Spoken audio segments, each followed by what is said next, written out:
ओम श्री गणेशाय नमः। श्री शिव महापुराणे तृतीयायाम शतरुद्र संहितायाम अथ चत्वारिंशोऽध्याय। हिंदी अनुवाद।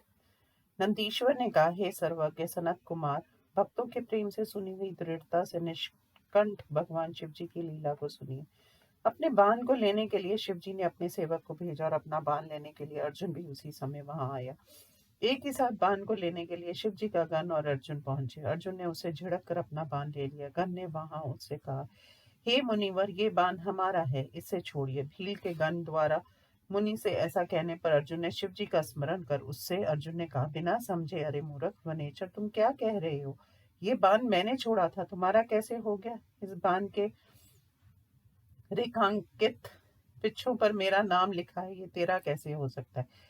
ये लुटेरा स्वभाव तेरा छूटेगा नहीं। नंदीश्वर ने कहा। अर्जुन की इस बात को सुनकर उस गणों के स्वामी भिल ने हंसकर मुनि वेशधारी अर्जुन से कहा, अरे तपस्वी सुन, तू तप नहीं कर रहा है, केवल तूने छल से इस तपस्वी वेश को धारण किया है। तपस्वी पुरुष कैसे झूठ बोलेगा? तू मुझ सेनापति को अकेला मत समझ, वह हमारा स्वामी बहुत से जंगली भीलों के साथ यहाँ उपस्थित है। वह कृपा करने या दंड देने में पूर्ण समर्थ है। ये उसी का बाण है जो तूने अभी लिया है। ये बाण तेरे पास कभी भी नहीं रह सकता। हे तपस्वी, तू तप के फल को चोरी से, छल से, पीड़ा से, आश्चर्यचकित करने से, सत्य को छोड़ने से क्यों छोड़ना चाहता है? मैंने सुना है तपस्या करने से अधर्म का नाश होता है। तुम तपस्या करते हुए झूठ बोल रहे हो। तब तुम्हें तपस्या का फल कैसे मिलेगा? इसलिए यदि तुम बाण को नहीं छोड़ते तो कृतघ्न कहे जाओगे। तुम्हारी रक्षा करने के लिए ही मेरे स्वामी ने बाण छोड़ा था। ये सत्य है, उन्होंने तुम्हारे शत्रु को मारा और तुमने उस बाण को रख लिया। तुम अत्यंत कृतघ्न हो और अपने तप के फल को बिगाड़ने वाले हो। जब तुम सच नहीं बोलते तो सिद्धि कैसे चाहते हो? यदि तुम्हें ये बाण चाहिए तो हमारे स्वामी से मांग लो। ऐसे बहुत बाणों को वे दे सकते हैं, वे हमारे राजा हैं, उनसे तू क्यों नहीं मांगता? तू उपकार करना छोड़कर अपकार करना चाहता है, ये उचित नहीं है। तू आज ही अपनी चपलता को छोड़ दे। इस प्रकार उसके वचनों को सुनकर पृथा पुत्र अर्जुन शिव जी का स्मरण कर और क्रोध कर परिमित वचन कहने लगा। अर्जुन ने कहा, हे भील, मैं कहता हूँ तो सुनते रहिए। बात सत्य नहीं है। जिस जाति का तू वनेचर है उसे मैं जानता हूँ। मैं राजा हूँ और तू चोर है। तेरे मेरे बीच युद्ध कैसे हो सकता है? मैं बराबर वालों से युद्ध करता हूँ, ना कि कभी भी अपने से छोटे से। इसलिए जैसे तुम हो वैसा ही तुम्हारा स्वामी होगा। हम सदा दीन कहे गए हैं। चोर तो तुम वनेचर होते हो। हे वनेचर, तुम ही बतलाओ कि मैं भील राज से कैसे मांगू? तू ही मुझसे मेरा बाण क्यों नहीं मांग लेता? मेरे पास बहुत से बाण है और मैं तुम्हें दे सकता हूँ। तुम्हारा राजा मुझसे ले सकता है, किंतु वह ऐसे बाण दे नहीं सकता। हे वनेचर, यदि तेरे स्वामी की इच्छा है तो मैं ऐसे अनेक बाण दे सकता हूँ। वह मांगने के लिए क्यों नहीं आता? केवल तुम्हें बातें कर रहे हो। तुम्हारा स्वामी यहाँ आए और मेरे साथ युद्ध करके मुझे जीते। हे भील सेनापति, तुम्हारा स्वामी इस बाण को लेकर सुखपूर्वक अपने घर को जाए। वह देर क्यों कर रहा है?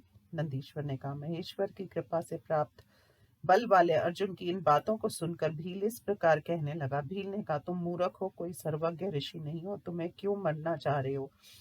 बाण दे दो, फिर सुख से रहो, नहीं तो कष्ट भोगना पड़ेगा। नंदीश्वर ने कहा। शिव शक्ति से शोभित उस भील के ऐसा कहने पर अर्जुन शिव जी का स्मरण कर उससे कहने लगा। अर्जुन ने कहा, हे विनेचर भील, मेरी बात को भली भांति सुन लो। तो जब तुम्हारे स्वामी आएंगे तब उनको इसका फल दिखलाऊंगा। तुम्हारे साथ युद्ध करना सिंह श्रृगाल के साथ के युद्ध के समान उपहासास्पद होगा। मैं तुम्हारे स्वामी से युद्ध करूंगा। मेरी बात आज तुमने सुन ली, अब तुम मेरे महाबल को देखोगे। अब तू अपने स्वामी के पास जा, जैसे तेरी इच्छा है वैसा कर। नंदीश्वर ने कहा, हे मुनि, अर्जुन के ऐसा कहने पर वह भील वहां गया जहाँ शिव अवतार सेनापति किरात थे। उसके बाद उस भील ने विस्तार से परमात्मा भीलनाथ से अर्जुन द्वारा कही गई सभी बातें कही। वे किरातेश्वर गण द्वारा कही गई उन बातों को सुनकर प्रसन्न हो गए और भील रूपधारी शिव जी अपनी सेना सहित वहां आ गए। पांडव अर्जुन भी उस किरात की सेना को देखकर धनुष बाण लेकर वहां आ गया। उसके बाद किरात ने उस चर को फिर भेजकर महात्मा अर्जुन के लिए संदेश भेजा। किरात ने कहा, हे तपस्वी, तू सेना को देख, बाण को लौटा दे। थोड़े से कार्य के लिए तू इस समय मरना क्यों चाह रहा है? तेरे भाई तथा स्त्री दुखी होंगे और आज तुम्हारे हाथ से पृथ्वी का राज्य चला जाएगा, ऐसा मेरा विचार है। नंदीश्वर ने कहा। अर्जुन की रक्षा करने के लिए कपटी रूप को धारण किए हुए परमेश्वर शिव जी ने अर्जुन की मन की दृढ़ता की परीक्षा लेने के लिए कहा। इतना कहने पर गण सहित शिव जी ने आकर विस्तार से संपूर्ण बातें उसे समझाई। ये सुनकर अर्जुन ने सामने आए हुए उस दूत से कहा कि तुम जाकर सेनापति से कहो, आपके कहने के अनुसार करने पर सब उल्टा हो जाएगा। यदि मैं उस अपने बाण को तुम्हें लौटा दूंगा तो मैं निस्संदेह कुल कलंक कहा जाऊंगा, मेरे भाई दुखी होंगे, मेरी विद्याएं भी व्यर्थ हो जाएंगी। इसलिए आओ युद्ध कर लें। सियार से सिंह डरा ऐसा मैंने कुछ भी कभी नहीं सुना। उसी तरह वनेचर से राजा कभी नहीं डरता है। पांडव द्वारा कही गई बातों को उसने पुनः अपने स्वामी से वहां जाकर विशेष रूप से कहा। उसके बाद से वे किरात रूपी महादेव जी भी उन बातों को सुनकर सेना के साथ अर्जुन के समीप चले आए। इस प्रकार श्री शिव महापुराण में किरात अवतार वर्णन प्रसंग में भिल्लार्जुन संवाद नामक 40वां अध्याय समाप्त। अथेक चत्वारिंशो अध्याय। नंदीश्वर ने कहा, उनको आए हुए देखकर अर्जुन ने शिव जी का ध्यान किया, फिर उनसे घोर युद्ध किया। उनके गुणों ने भी विविध प्रकार के तेज आयुधों से उसे कष्ट दिया। उनके द्वारा पीड़ित अर्जुन ने अपने स्वामी शिव जी का स्मरण किया। फिर अर्जुन ने भी उनके बाण समूह को काट गिराया और जब शिव गणों ने उस पर बाण चलाए तो उसने शिव जी का स्मरण किया। अर्जुन के बाणों से पीड़ित शिवगण दिशाओं में भाग गए, फिर वे अपने स्वामी के पास लौट कर नहीं आए। महान बल तथा पराक्रम वाले शिव और अर्जुन अनेक प्रकार के आयुधों से आपस में लड़ते रहे। शिव जी मन से अर्जुन पर दया करके उसके पास गए। तब अर्जुन ने उन पर कठोर प्रहार किया। तब शिव जी ने अर्जुन के अस्त्र कवच आदि सब छीन लिया। उसके पास अब केवल उसका शरीर मात्र रह गया। तब भयभीत होने पर भी धैर्यवान अर्जुन ने शिव जी का स्मरण करके उस सेनापति के साथ मल्ल युद्ध किया। उस युद्ध से समुद्र सहित संपूर्ण पृथ्वी कांपने लगी और देवता ये सोचकर दुखी हो गए कि अब क्या होगा। इसी बीच में भगवान शिव आकाश में स्थित होकर युद्ध करने लगे। वैसा ही अर्जुन ने भी किया। उड़ उड़ के वे देव तथा राजा आश्चर्यजनक युद्ध कर रहे थे। उस युद्ध को देखकर देवता चकित हो गए। उसके बाद अर्जुन उस विपक्षी को बलवान जानकर शिव जी के चरण कमलों का ध्यान कर उससे बल पाकर उसके पैर पकड़ लिए और उन्हें पकड़कर अर्जुन ने घुमाया। तब भक्त वत्सल तथा लीला करने वाले शिव जी हंस पड़े। हे मुनि, भक्त के वशीभूत होने के कारण उसे केवल अपनी दास्ता देने के लिए ही शिव जी ने ये चरित्र किया और कोई कारण नहीं था। बाद में हंसकर वहीं शिव जी के भक्त के वश में होने के कारण अर्जुन को अपना शुभ दर्शन दिया। हे पुरुषोत्तम, जैसा कि वेद शास्त्र पुराणों में व्यास जी ने उनके सर्व सिद्धि प्रद रूप का वर्णन किया है, ध्यान योग्य उस सुंदर शिव जी के रूप को देखकर अर्जुन चकित होकर लज्जित हुआ। अरे अनर्थ हो गया, ये तो वे ही शिव हैं जिन्हें मैं अपने स्वामी के रूप में स्वीकार किया था। ये तो स्वयं तीनों लोकों के स्वामी हैं, मैंने ये क्या कर दिया।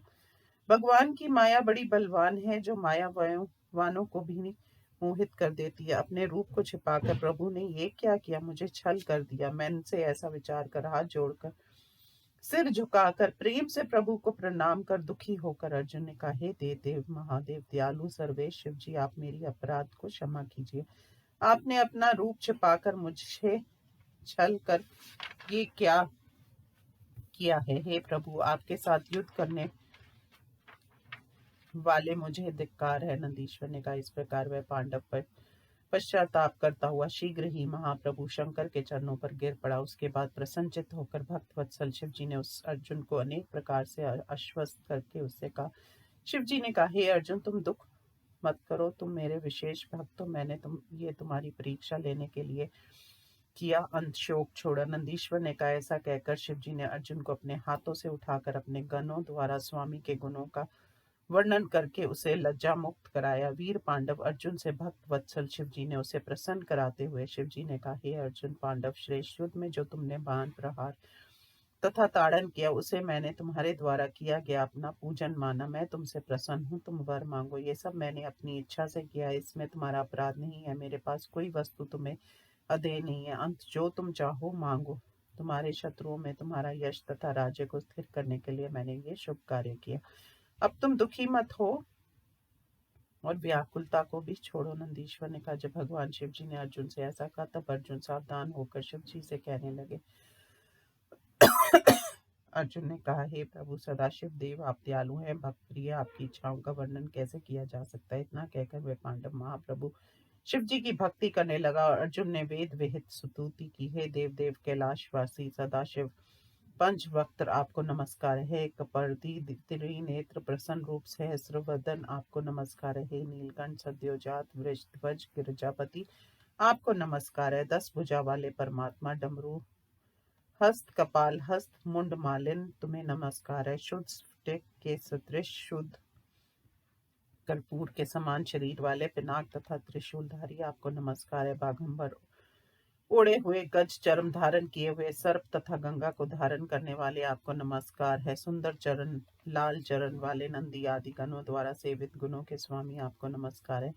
गणेश रूपी आपको नमस्कार है। कार्तिकीय जिनका अनुगमन करता है आपको नमस्कार है। भक्तों को भुक्ति तथा मुक्ति देने वाले आपको नमस्कार है। अगुण तथा सगुण रूप आपको नमस्कार है। अरूप स्वरूप सकल तथा अकल आपको नमस्कार है। मेरे ऊपर कृपा करने के लिए किरात रूप धारण करने वाले आपको नमस्कार है। युद्ध प्रिय तथा वीरों की लीला का अनुकरण करने वाले आपको नमस्कार है। जो कुछ भी रूप दिखता है वह आपका ही तेज है। आप तीनों लोकों में चैतन्य स्वरूप से कर्म भेद से रमन करते हैं। आपको उस प्रकार अगणित गुण हैं जैसे धूलि के कण आकाश में तारे और वर्षों की बूंदें होती है। हे नाथ, आपके गुणों की गणना वेद भी नहीं कर सकते। मैं तो मंद बुद्धि हूँ, अंत मैं कैसे वर्णन कर सकता हूँ। हे महेशान महेश्वर, आप जो हैं वही हैं। आप मुझ दास के ऊपर कृपा कर सकते हैं। आप मेरे स्वामी हैं। नंदीश्वर ने कहा। उसके इन वचनों को सुनकर प्रसन्न होकर हंसते हुए भगवान शिव जी ने अर्जुन से शिव जी ने कहा, बहुत बातें करने से क्या लाभ, मेरी बात सुनो। हे पुत्र, वर मांगो, मैं तुम्हें सब कुछ देता हूँ। नंदीश्वर ने कहा। शिव जी द्वारा इस प्रकार कहे जाने पर हाथ जोड़कर शिव जी को प्रणाम कर प्रेम से गिड़गिड़ाते हुए अर्जुन ने कहा, हे विभु, मैं क्या कहूँ, आप तो स्वयं अंतर्यामी है, तो भी मैं कुछ कहता हूँ, उसे सुनिए। शत्रुओं का संकट तो आपके दर्शनों से समाप्त हो गया है। आप ऐसा कीजिए जिससे इस लोक और परलोक में मुझे सिद्धि प्राप्त हो। नंदीश्वर ने कहा। इतना कहकर हाथ जोड़कर कंधे झुकाकर भक्त वत्सल शिव जी को प्रणाम कर अर्जुन सामने उपस्थित हुए।